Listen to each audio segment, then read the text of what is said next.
नमस्कार, स्वागत आहे तुमचं इझी कुकिंगमध्ये।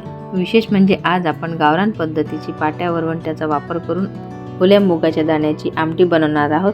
सोबतच ओल्या दाण्याचा झुणका सुद्धा बनवायचा आहे आणि झणझणीत असा हिरव्या मिरचीचा ठेचा।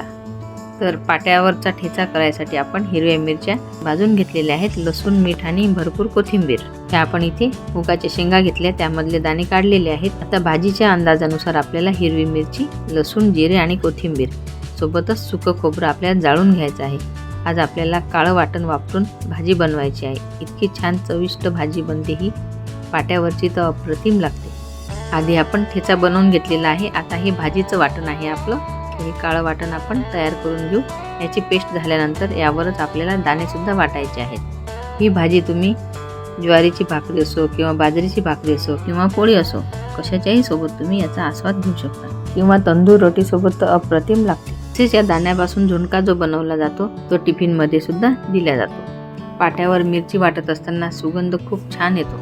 या भाजीप्रमाणेच आपण तुरीच्या ओल्या दाण्याची सुद्धा पाट्यावरची भाजी बनवलेली आहे, तुम्ही ती बघू शकता। अशा प्रकारे आपलं हे काळं वाटण तयार झालेलं आहे। आता यावरच आपण आपले दाणे सुद्धा वाटून घेऊ।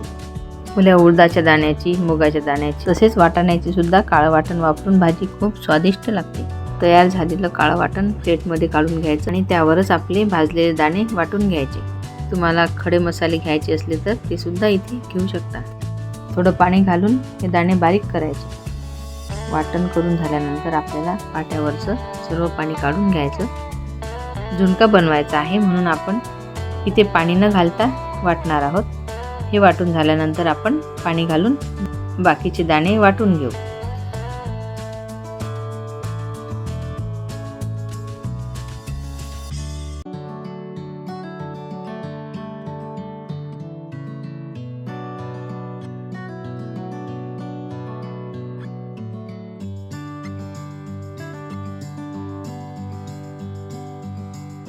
हे झाले आपले झुणक्याचे वाटण।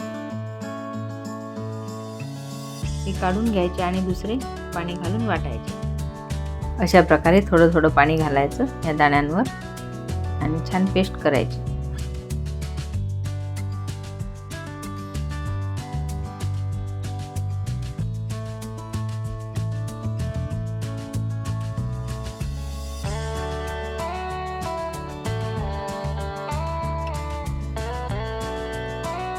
छान वाटून झालेलं आहे।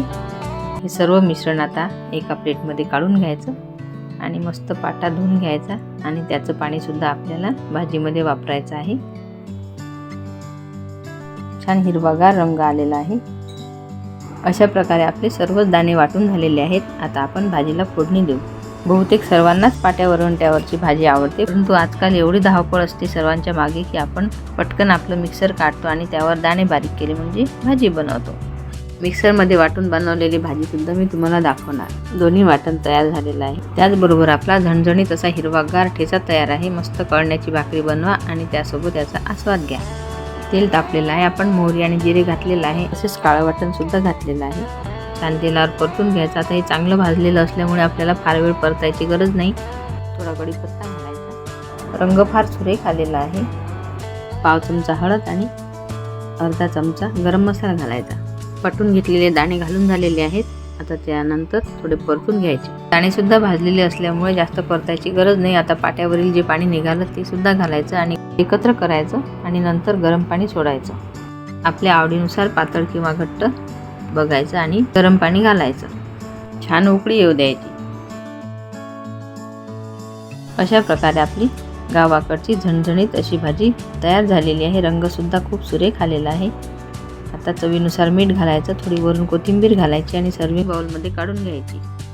आता बनवूया आपण याचा झुणका। झुणक्यासाठी आपण इथे भरपूर कांदा कापून घेतलेला आहे। तेल तापलेलं आहे, जिरे मोहरी घालून झालेली आहे। आता भरपूर असा कांदा घालायचा।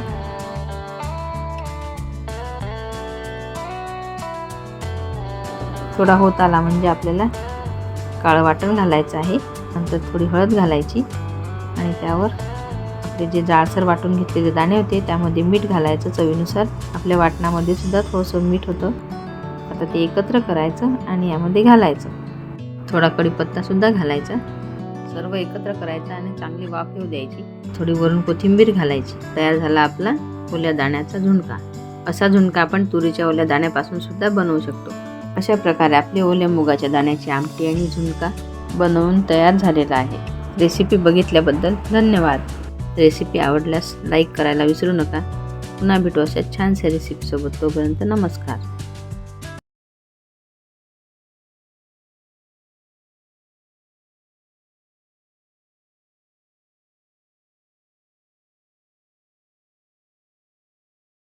रेसिपी आवडली तर लाईक करायला विसरू नका. रेसिपी बघितल्याबद्दल धन्यवाद. पुन्हा भेटू. तोपर्यंत नमस्कार.